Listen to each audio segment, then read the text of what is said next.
we have to talk about Project 2025. You did this awful thing and you've read most of a 1,000-page document that explains it. Can you just explain what it, like, where did it come from? Who put it out?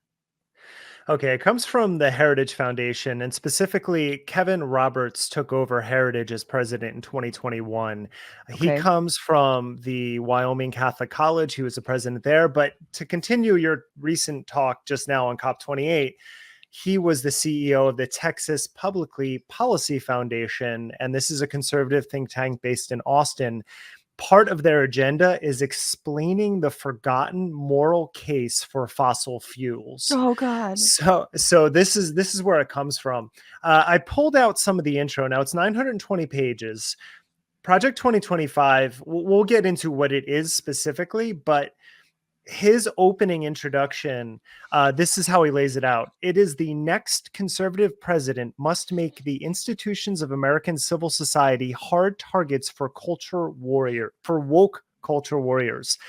This starts with deleting the terms sexual orientation and gender identity, diversity, equity, and inclusion, gender equality, gender equity, gender awareness, gender sensitive, abortion, reproductive health, reproductive rights, and any other term used to deprive Americans of their First Amendment rights out of every federal rule, agency regulation, contract grant regulation, and piece of legislation that exists. That is page 1. There's 919 more pages. Okay, So okay, let's stop. It's a big find and replace. Yeah. The big control F. Huge control F, a lot of replace all. I think this is incredible that this is page 1. And first of all, they're very close to just abolishing gender, which I feel like would be a good thing. I think we're all just saying, like, why not just delete gender? Then Let's problem all be solved. non-binary. Cool. Yeah, cool, exactly. Exactly. But it's incredible that this document that I think has been pitched and described as something that's like, about to be the death knell or a plan to destroy democracy opens with, we need to get rid of civil rights for women and gay people and people of color. Like that is how they they couch it in that. It's like anti-woke campaign from the top down. But how did how did that read to you? Well, in paragraph 2, he then goes on to conflate pornography with transgender ideology. He then says pornography should be outlawed and the people who distribute it should be imprisoned. But he's also talking about anyone who is trying to talk about transgender rights. Paragraph 3, the noxious tenets of critical race theory and gender ideologies should be excised from curricula in every public school in the country. So that's just some of the intro. What it is it's the Heritage Foundation's foundational document for the next conservative president's first 180 days in office in 2025. So that is actually what it purports to be. It is backed by over 80 conservative organizations. The Koch brothers are in on it. I mean, just basically every conservative foundation you can imagine is part of this. And they have interviewed tens of thousands of people already to take part in the next administration. Now, they are open to any conservative president, but because Trump is leading in all the polls, that is where they're putting all their energy right now. That's really interesting to me, and I didn't know that. I thought it was specifically tied to Trump, but they're saying it could be anybody. I don't see Nikki Haley. Maybe Biden actually would be down for this. Be like, oh, thank God, someone's got a plan. Let's go. But so okay, so that's all the like anti-woke. It feels very like, DeSantis-esque, but that fool's not going to be the nominee. But what about the anti-democratic stuff? They're like, what are the plans laid out and what are things like Schedule F? Explain that. Okay, well, first, it's based on the unitary executive theory, right? And this is the idea. It's an extreme reading of Article 2 of the Constitution, but basically they're saying that the executive, the president, has complete control of the government. This has been debated for decades in legislation, but they are taking it to the extreme. And because, again, Trump already tried initiating some of this in his last Right. presidency, which includes Schedule F. So Schedule F was implemented into law in October 2020. And basically, it's a way to get civil servants. These are non-elected, non-government employees of the federal government. This is to strip them of any rights. And basically, it's a way to fire them very easily. And that's what Schedule F is. When Biden took office, he repealed it, but Trump or Heritage wants to bring it back on day one of the next presidency. And it's just a way for them to say whether or not you're a loyalist. And specifically, they have a checklist of questions that they ask people who want to work in the administration that they have to fill out. And these questions include things like, the permanent institutions of family and religion are foundational to American freedom and the common good. Life has a right to legal protection from conception to natural death. The U.S. needs nationalized health care. Like, if you say yes on this, you're not gonna get involved. There's about 15 questions that they ask that are all of this nature. Yeah. So I guess that's insane. And it is, I just want to explain what's happening though. It sounds like they're paving the way to mass fire a bunch of federal employees, Yes. but then 50,000. 50,000 federal employees, but simultaneously, and I read that Heritage Foundation and Project 2025 folks are like, I guess, recruiting at things like the Iowa State Fair. Simultaneously, they're getting people to sign up to kind of fill in those posts or those roles as just loyalists, which, Derek, I was saying if Trump if he is elected again, it will be literally just the first 10 people that reply to his Truth Social. Like, if you like, it's like, you know how like every YouTube video, there's someone who's like first. That guy's like the Department of Defense head. Like that guy runs the Secretary of the Interior. Like, you know, like just first one. Just someone drawing a penis, just coming like that dude. Well, So anyway, it's sort of a yes and, because yes, but also what Heritage is doing, they realized that when Trump came into office, we know he was completely unprepared. He had nothing in place. That's why so many positions went unfilled. Right. So what they're doing is they're vetting people who are guaranteed to be loyalists to his agenda, and they're getting them ready. So it's more like, if he comes in, he'll be like, okay, who's in this position? And Heritage be like, we got him all ready for you. Here it is. This is wild. And my question is, does Trump know about Project 2025? I want you to answer that after we watch this clip, because even Sean Hannity, who is notorious for not asking Trump any hard questions, but it seems like, and you can hear, and I know that he was told to ask this by producers, because I've been asked by producers to like, make sure you ask it. Does he want to be a dictator? Because everyone's really concerned that if he's reelected, he's going to, just go full Caesar on us. So Sean Hannity sort of like, well, I have to ask. And here's his response to that question. Yeah. Under no circumstances, you are promising America tonight, you would never abuse power as retribution against anybody. Except for day one. Except Look, what? he's going crazy. Except for day one. Meaning? I want to close the border, and I want to drill. That's not retribution. I'm going to be, he keeps, we love this guy. He says, you're not going to be a dictator, are you? I said, no, other than day one. We're closing the border, and we're drilling. After that, I'm not a dictator, okay? That sounds to me like you're going back to the policies when you were president.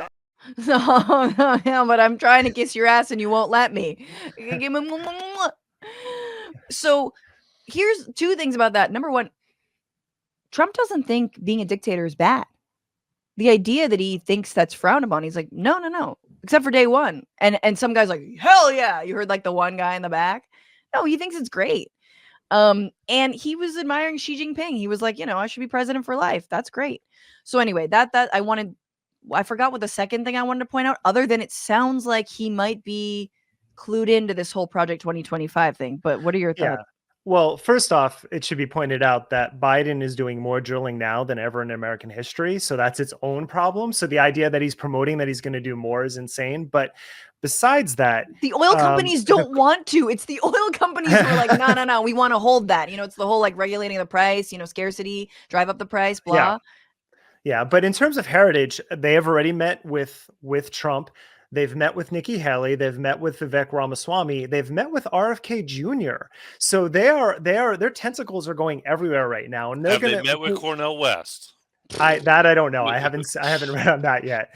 But the person that drew up Schedule F in the first place was James Shirk, who is a former research fellow at Heritage. So he's a lot of the people who have written chapters of Project 2025, because it's a number of different conservatives who've written them, were in the Trump administration. This includes Gene Hamilton, who wrote the chapter on the Department of Justice for Project 2025, and Roger Severino was in the HHS, and he also wrote the chapter on HHS.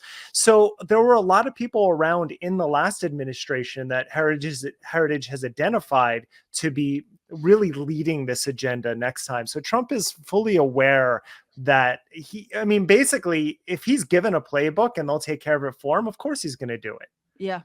Okay. So talk about that chapter on the Justice Department. What does that spell out?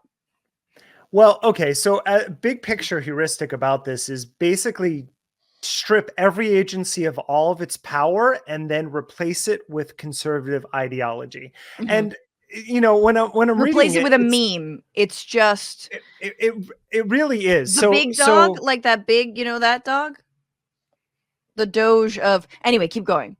I don't know. So with Gene Hamilton with the Department of Justice chapter, first off, he talks about the alleged misconducts of the FBI, which includes Hunter Biden's laptop, and the DOJ's actions against parents protesting school board decisions. What they're talking about is, again, going back to transgender issues and about book burnings, right? So, there is so much conspiracy theorizing in this, in this document. But the Severino chapter is its own thing. That's what I'm focusing on with conspirituality. But with the justice one, what he wants to do is restore the FBI's integrity by renewing focus on violent crime in inner cities. What does that mean? He wants to dismantle criminal enterprises and pursue a national security agenda that doesn't target U.S. citizens. So they talk a lot about... That's just about January 6th, right? It's just like, exactly. Let's stop going after Jan 6ers. But I'm sure they also want to stop going after, the protesters who are under RICO charges in Georgia for protesting Cop City. Surely those folks are being treated unfairly. No, they're not. No, they don't give a shit about leftists. There's a ton of coded language that's not even coded in some of the chapters. I will say the justice one is a little more restrained in terms of being a little more legalistic in the language. The Severino one, he's basically strip HHS and the CDC of all powers, yet require the tracking of all medical procedures of women. It says it blatantly in this document. Jesus fucking Christ. And that's why I'm kind of banging my head with this, because most progressives that I've talked to have no idea this document exists. Yeah. And the amount of money and time and effort by the top conservative think tanks and organizations that are going into this singular project right now should be very alarming to everyone. I don't even know if the Democrats, forget progressives, I don't even know if Democrats and mainstream news outlets truly cover this. But NATO, please. I was going to say, Derek, but aren't there 80 Democratic organizations that have signed on to the Democratic Project 2025 that has 160 actually, double. We have a plan too. Great plan. It's vote blue no matter who. It rhymes. Does your plan rhyme? No. This has always been one of my issues with liberals. I don't know if you guys have seen Rustin, the Netflix the documentary on Bayard No, Rustin? no, Not that's awesome. documentary, not documentary. It's a movie on Bayard Okay. Rustin, who of course was the architect behind the March on Washington, which resulted in the I Have a Dream speech. He was the guy who created it, but because he was an openly homosexual Black man, he was kind of pushed aside for a number of reasons. Right. But there's a moment in there and early in the movie where he's talking about the fact that that the conservatives are eating their lunch while the liberals are arguing over all these minor points. And the whole march was a response to that. And I feel like we're in a similar situation right now with all of our civil rights, because there are so many little factions and tribes and just can't get things together on the Democratic side. Meanwhile, the infrastructure behind the conservative agenda right now is resulting in something that anyone can do what I did, which is go and download it from their website and you can see it for yourself and talk about it. You know what? It kind of brings me full circle back to sort of some of the Zionist propaganda and a lot of the ways that it has been used to divide the left and any kind of gains that NATO was talking about, because, you know, one of those I think countervailing movement forces for me was the Women's March and the incredible group of women that came together to head that then disintegrated in part because of false claims of anti-Semitism, right? And, you know, ousting Zara Bilou from that organization, a Muslim woman who I think Zara worked with CARE, I believe, or another organization. I apologize, Zara. But like, you know, like, again, over the same shit. And it's like these really scary purity tests. I don't know, like on all sides, right? But anyway, all to say, like, I felt like the Women's March was a thing, was a movement, was a moment. You know, Hillary Clinton did not come, which in my book was a win. And I was there in DC, massive. Haven't seen more people in my entire life come out to a demonstration. And it folded. And so there's a lot of ways that and it's not just in this country. I think a lot of the ways that Democrats and establishment liberals deliberately crush left movements that actually can provide countervailing visions, narratives, plans for real democracy and like, yeah, actual representation. So anyway, I did want to ask you, because the Heritage Foundation never struck me, but maybe I'm getting my foundations confused, as that crazy of a foundation. I thought it was more of a run-of-the-mill conservative think tank. Is this a drastic turn for them, or is this kind of where they've been headed because they see where the wind is blowing? I feel like I've tracked them for a while, you know, and I just finished reading the 700-page history of the Kochland, which is a fascinating book too. And you can kind of see the way that radicalization has happened in these conservative organizations. I can't speak enough about the history of Heritage, but I will say when Kevin Roberts took over, it definitely took a turn to being more radicalized. If you go on his Twitter feed, he was on Fox this morning calling the crisis at the border, the lawlessness, an existential threat to America, and it's baked into Project 2025 because they want to demonize immigrants. They want to give no rights to immigrants whatsoever. One of the people who, Gene Hamilton, by the way, is the person who overturned DACA. So he wrote the Department of Justice chapter in this. Jesus. So I feel like the Roberts tenure since then, it has definitely been much more blatant and much more in your face, because the whole thing is that they want to fill the government with 50,000 conservative loyalists. Mm-hmm. Yeah, it's not hidden. They're saying exactly that under the unitary executive theory. So these are people who are willing to take a job in the government in order to promote whatever that president wants to promote. There is only one hope, I think we all agree, which is for K-pop stans on TikTok in Gen Z to infiltrate the conservatives applying for government positions. Oh my God. Flood the application. Flood the zone. With left-wing K-pop stans from TikTok. They I gotta did that. find where you can download that. I mean, Axios has it on their website. That's how I read the application process, but I don't know exactly where Heritage has it I love the housed. idea that all these MAGA idiots are on Axios citing, like, no, they're not. I'm sure it's circulating on Truth Social and whatnot, and they're finding it.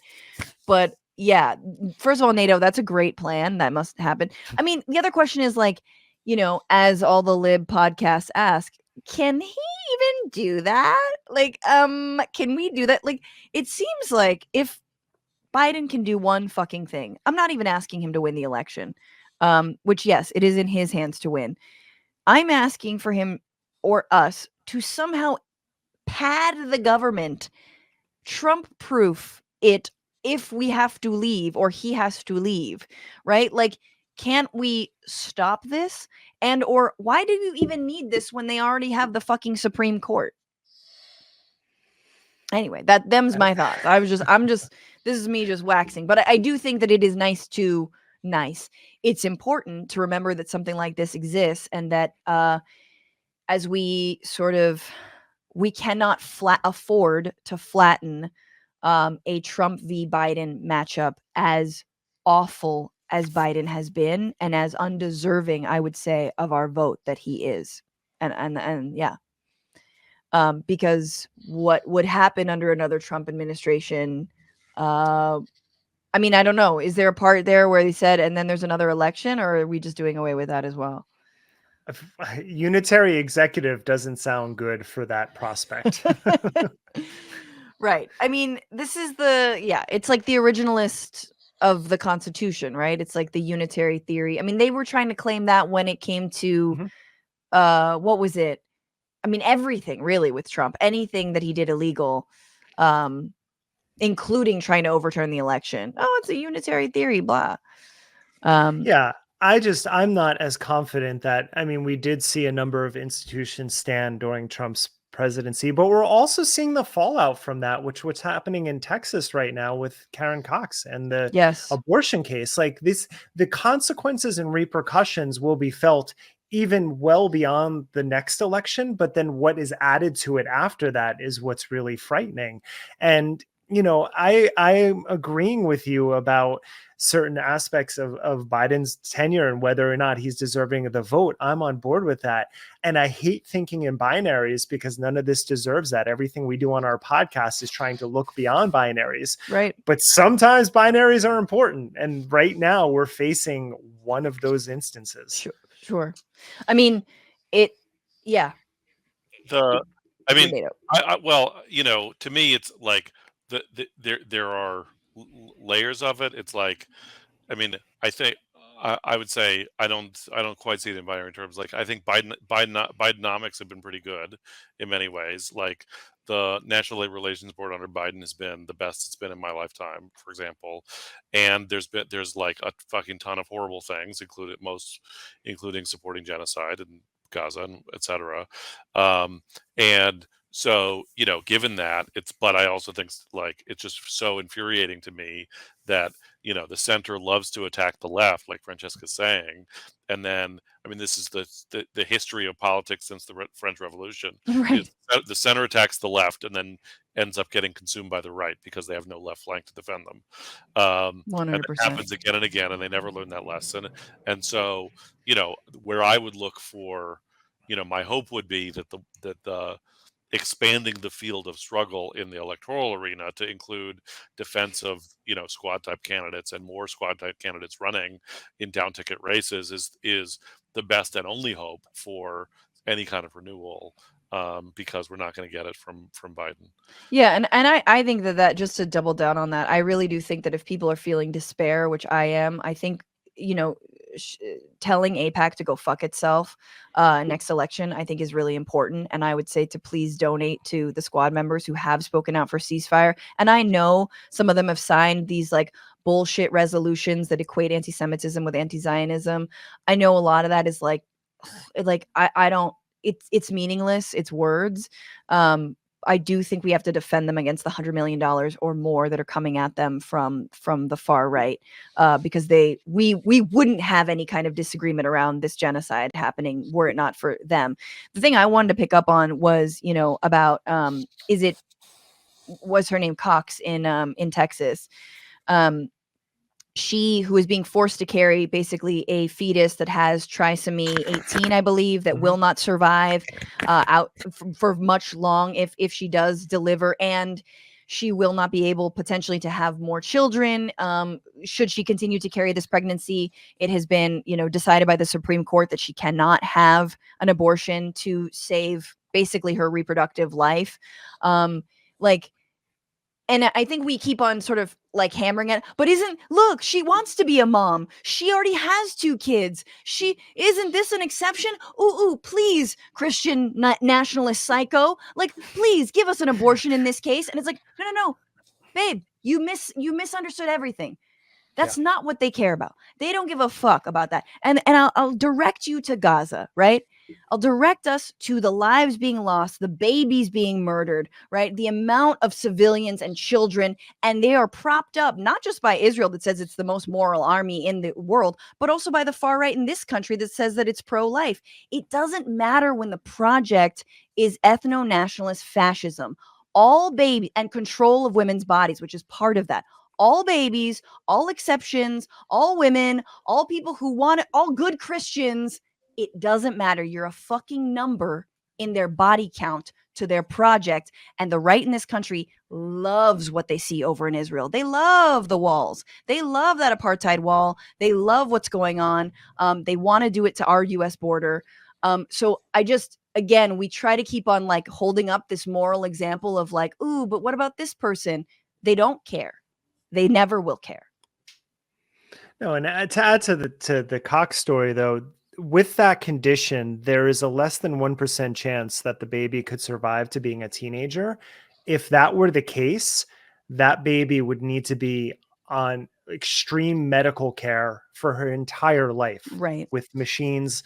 And so the same people who are arguing against her having an abortion, I'm sure would not appreciate the federal subsidization of all of that healthcare money, which would cost in the millions of dollars. So the hypocrisy has many layers to it. 100%. Yeah. I mean, I've done reporting in El Salvador about this, but like one of the scariest things, and we're very close to it, is that babies there, because the right to the unborn is in their constitution, which we all need to fucking fight that if and when, and they're already putting it into state constitutions. But in the US Constitution, if a baby is born and if it's like literally dying and or maybe even dead, they give it all the medical treatment as if it weren't already dead or already dying.